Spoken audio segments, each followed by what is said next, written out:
السلام علیکم ورحمۃ اللہ وبرکاتہ۔ عثمان رضی اللہ عنہ کا وضو، اس میں دیکھتے ہیں حضرت عثمان رضی اللہ عنہ نے حمران سے پانی کا برتن مانگا اور لے کر پہلے اپنے ہتھیلیوں پر 3 مرتبہ پانی ڈالا، پھر انہیں دھویا۔ اس کے بعد اپنا دائنا ہاتھ برتن میں داخل کیا، یعنی کہ برتن میں ہاتھ داخل کرنے سے پہلے دھونا ہے اس کو اچھی طرح، اور پانی لے کر کلی کی، ناک صاف کی، پھر 3 بار اپنا چہرہ دھویا اور کوہنیوں تک 3 بار دونوں ہاتھ دھوئے، پھر اپنے سر کا مسح کیا، پھر پانی لے کر ٹخنوں تک 3 مرتبہ اپنے دونوں پاؤں دھوئے۔ پھر کہا، رسول صلی اللہ علیہ وسلم نے فرمایا کہ جو شخص میری طرح ایسے وضو کرے، پھر 2 رکعت پڑھے، یعنی کہ وضو کے بعد، جس میں اپنے نفس سے کوئی بات نہ کرے، تو اسے گزشتہ گناہ معاف کر دیے جائیں گے۔ یہ سیم حدیث مسلم میں بھی ہے، جس میں لکھا ہوا ہے جو اس سے نماز اور اگلی نماز کے درمیان ہوں گی اس کے گناہ معاف کر دیے جائیں گے۔ اور اسی طرح مزید مسلم کی حدیث میں آتا ہے کہ مسجد طرف جانا زائد ثواب کا باعث ہوگا۔ اسی طرح ابن ماجہ کی حدیث میں یہی حدیث کے آگے آتا ہے کہ اس کے بعد رسول صلی اللہ علیہ وسلم نے یہ بھی فرمایا کہ اور مغرور نہ ہو جانا، یا تم دھوکہ نہ کھانا۔ اسی طرح سیدنا عثمان بن عفان سے مروی ہے کہ انہوں نے پانی منگوایا، یہ پوری ڈیٹیل ہے۔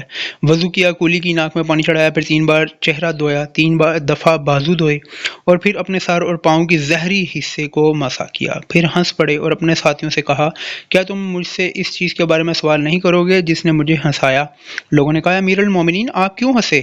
انہوں نے کہا، میں رسول صلی اللہ علیہ وسلم کو دیکھا کہ آپ صلی اللہ علیہ وسلم نے پانی منگوایا جب کہ آپ صلی اللہ علیہ وسلم اسی جگہ کے قریب تھے، پس آپ صلی اللہ علیہ وسلم نے میرے اس وضو کی طرح وضو کیا، پھر مسکرا پڑے اور فرمایا، کیا تم لوگ مجھے اس چیز کے بارے میں سوال نہیں کرو گے جس کی وجہ سے میں مسکرایا ہوں؟ لوگوں نے کہا، اللہ کے رسول کس چیز سے آپ کو ہنسا دیا؟ آپ نے فرمایا، بے شک جب بندہ وضو کا پانی منگوا کر چہرہ دھوتا ہے تو اللہ تعالیٰ اس کے چہرے سے ہر اس گناہ کو مٹا دیتا ہے جس کا چہرے نے ارتکب کیا ہوتا ہے، یعنی کہ جو چہرے کی وجہ سے ہوتے ہیں۔ پھر جب وہ اپنے بازو دھوتا ہے تو اس طرح ہوتا ہے، جب وہ مسح کرتا ہے تو اسی طرح ہوتا ہے، اور جب وہ اپنے پاؤں دھوتا ہے تو اسی طرح ہوتا ہے، یعنی کہ اس کے گناہ جھڑ جاتے ہیں ان تمام چیزوں میں سے۔ ٹھیک ہے، تو یہ حضرت عثمان رضی اللہ عنہ کی وضو کرنے کا طریقہ تھا، جو کہ ڈیٹیل میں آپ کو صحیح بخاری، مسلم، ابو داؤد، مشکوٰۃ، نسائی میں مل جائے گا۔ اللہ سے دعا ہے اللہ پاک ہمیں قرآن و حدیث پر عمل کرنے کی توفیق دے۔ اللہ پاک ہمارے تمام صغیرہ کبیرہ گناہوں کو معاف فرمائے، درگزر فرمائے، اور ہم سب کو ہدایت صراط المستقیم نامتوں والے راستے پر چلائے، اور برائیوں سے ہم اللہ کی پناہ مانگتے ہیں، اللہ پاک ہمیں پناہ عطا فرمائے، آمین۔ السلام علیکم ورحمۃ اللہ وبرکاتہ۔